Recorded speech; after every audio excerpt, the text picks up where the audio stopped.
the best of my knowledge, no EV company is even profitable. And I'm not, to the best of my knowledge, there's no EV division of any company, of any existing auto company that is profitable. So it is notable that Tesla is profitable despite a very challenging automotive environment. And this quarter actually is a record Q3 for us. So we produced our 7th million vehicle actually just yesterday. So congratulations to the teams that made it happen at Tesla. That's a staggeringly immense amount of work to make 7 million cars. Let's see, and we also have the energy storage business is growing like wildfire with strong demand for both Megapack and Powerwall. And as people know, on October 10th, we laid out a vision for an autonomous and electric future that I think is very compelling. The Tesla team did a phenomenal job there with actually giving people an opportunity to experience the future, where you have humanoid robots walking among the crowd, not with a canned video presentation or anything, but literally walking among the crowd, serving drinks and whatnot. And we had 50 autonomous vehicles. There were 20 Cybercabs, but there were an additional 30 Model Ys operating fully autonomously the entire night, carrying thousands of people with no incidents the entire night. And for those who went there, it's worth emphasizing that the Cybercab had no steering wheel or brake or accelerator pedals, meaning there was no way for anyone to intervene manually, even if they wanted to, and the whole night went very smoothly. So regarding the vehicle business, we are still on track to deliver more affordable models starting in the first half of 2025. This is, I think probably people are wondering, well, what should they assume for vehicle sales growth next year? And at the risk of to take a bit of risk here, I do want to give some rough estimate, which is I think it's 20 to 30% vehicle growth next year. Notwithstanding negative external events, like if there's some force majeure events, like some big war breaks out or interest rates go sky high or something like that, then we can't overcome massive force majeure events. But I think with our lower cost vehicles, with the advent of autonomy, something like a 20 to 30% growth next year is my best guess. And then Cybercab reaching volume production in 26. We do feel confident of Cybercab reaching volume production in 26, not just starting production, but reaching volume production in 26. And that should be substantial growth. We're aiming for at least 2 million units a year of Cybercab. That'll be in more than one factory, but I think it's at least 2 million units a year, maybe 4 million ultimately.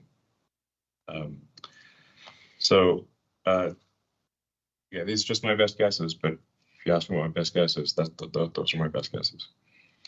The Cell 4680 lines, the team is actually doing great work there. The 4680 is rapidly approaching the point where it is the most competitive cell. So when you consider the fully landed, the cost of a battery pack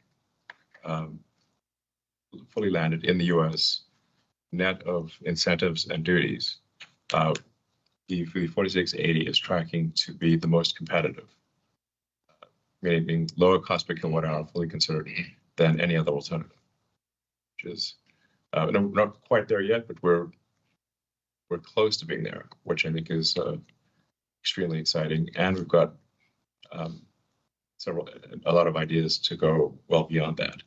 So I think if we execute well, the 4680 will have the Tesla internally produced cell will be the most cost competitive cell in certainly North America. a testament to a tremendous amount of hard work there by the team. So that's a rule. We'll continue to buy a lot of cells from our competitors. Our intent is not to make cells just internally. So I don't want to set off any alarm bells here. We're obviously increasing substantially our vehicle output and our stationary storage output. So we need a lot of cells, and most of them will still come from suppliers. But I think it is some good news that the Tesla internal cell is tracking to be the most competitive in the US. So with respect to autonomy, as people are experiencing in the cars, really from week to week, there are significant improvements in the miles between interventions. So with the new version 12.5, the release of Full Self-Driving and Cybertruck, the combining the code into a single stack so that the city driving and the end-to-end highway driving are one stack, which is a big improvement for the highway driving. So it's just all neural nets, and the release of actually Smart Summon. We try to have a sense of humor here at Tesla. And we're also, so that's 12.5. Version 13 of FSD is going out soon. Ashok will elaborate more on that later in the call. We expect to see roughly a 5 or 6-fold improvement in miles between interventions compared to 12.5. And actually, looking at the year as a whole, the improvement in miles between interventions, we think will be at least 3 orders of magnitude. So that's a very dramatic improvement in the course of the year, and we expect that trend to continue next year. So the current internal expectation, emphasizing internal expectation for the Tesla FSD having longer miles between interventions than human is the second quarter of next year, which means it may end up being the third quarter, but it's next. It seems extremely likely to be next year. Sure, do you want to say anything about that? Yeah, when measuring miles between critical interventions, yeah, like you mentioned, Elon, we already made a 100x improvement with 12.5 from starting of this year, and then with V13 release. Model Y, it looks like a normal car. So you don't expect a normal car to be able to be intelligent enough to drive itself. The Cybercab looks different. Cybertruck looks different, but Model Y and Model 3 they're good-looking cars, but they look fairly normal. You don't expect a fairly normal-looking car to have the intelligence, enough AI to be able to drive itself, but it does. So we do want to expose that to more people, and so we're doing, every time we have a significant improvement in the software, we'll roll out another sort of 30-day trial, so to encourage people to try it again. And we are seeing a significant improvement in adoption. So the take rate for FSD has improved substantially, especially after the 10.10 event.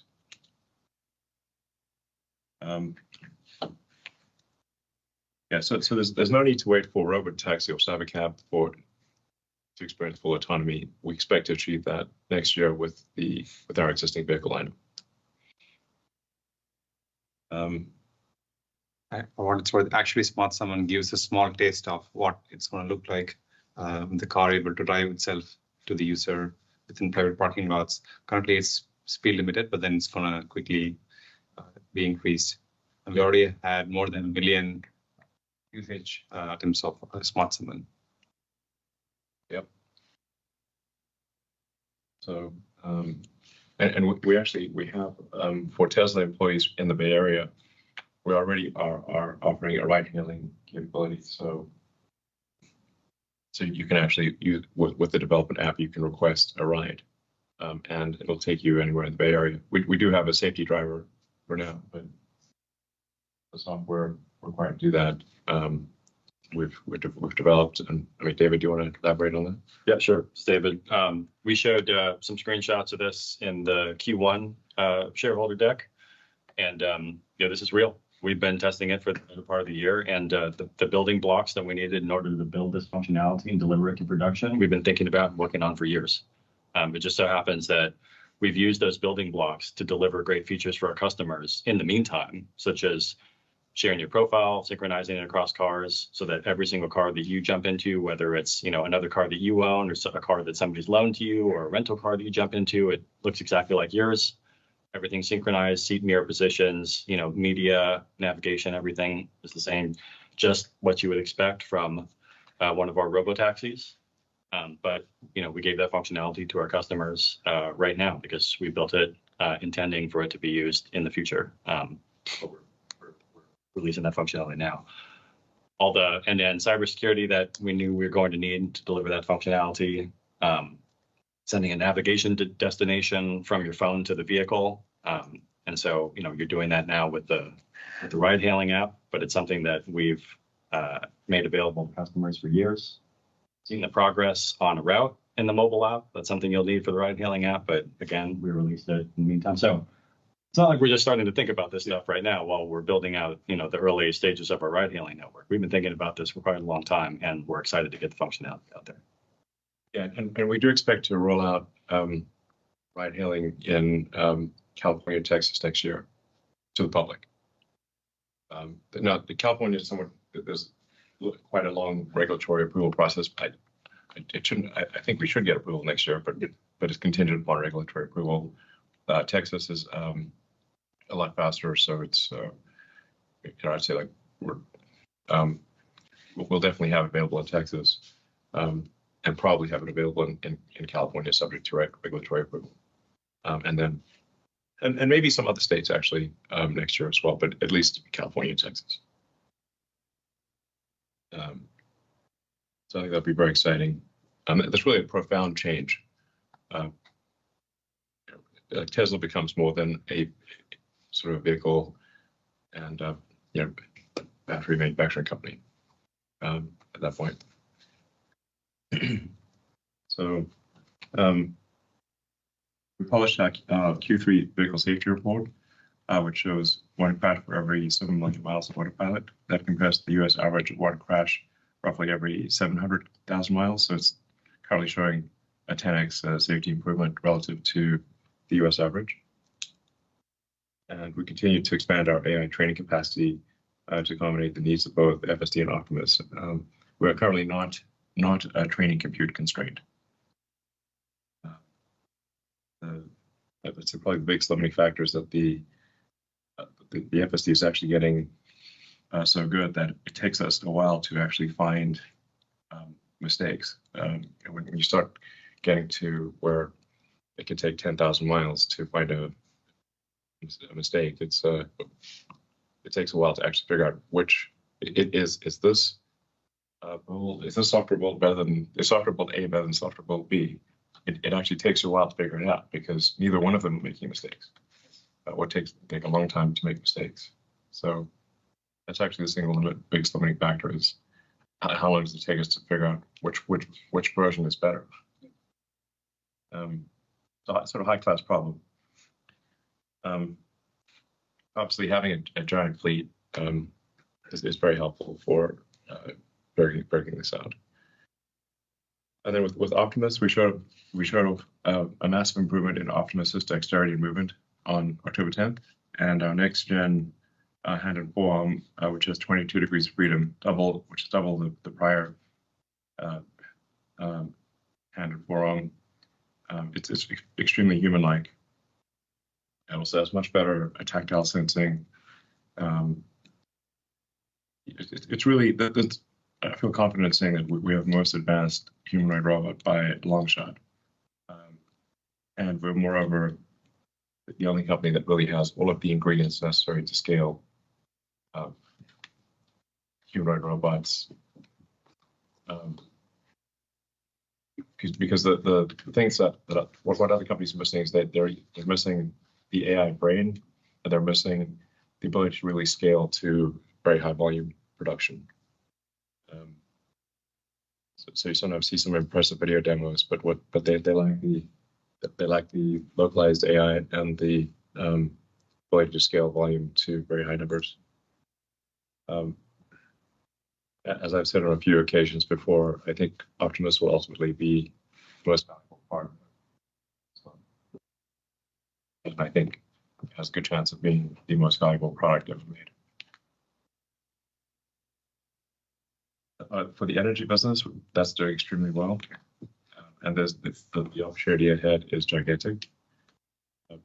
The Lathrop Megapack factory reached 200 megapacks a week, which is now a 40 gigawatt hour a year run rate. And we have a second factory in Shanghai that will begin with a 20 gigawatt hour a year run rate in Q1 next year, so just next quarter. That'll also scale up. It won't be long before we're shipping 100 gigawatt hours a year stationary storage at Tesla. That'll ultimately grow, I think, to multiple terawatt hours per year. It has to, actually, in order to have a sustainable energy future. If you're not at the terawatt scale, you're not really moving the needle. So if you look at our admittedly very complicated last master plan, which I think actually has too much detail, maybe I'll ask Grok to analyze it and shorten it up. Yeah, give us the TLDR on the last master plan. But we showed in that master plan that it is possible to take all of Earth to a fully sustainable energy situation using sustainable energy, power generation, and batteries and electric transport. And there are no fundamental material limitations. Like there's not some very rare material that we don't have enough of on Earth. We actually have enough of the raw materials to take all of human civilization, make it fully sustainable. And even if civilization dramatically increased its electricity usage, it would still be fully sustainable. One way to think of the progress of a civilization, this may sound a little esoteric, but is percentage completion of Kardashev scale. So Kardashev scale 1 would be you're using all the power of a planet. We're currently less than 1% on Kardashev level 1. Level 2 would be using all the power of the sun. And level 3, all the power of the galaxy. So we got a long way to go. Long way to go. When you think in Kardashev terms, it becomes obvious that by far the biggest source of energy is the sun. Everything else is in the noise. So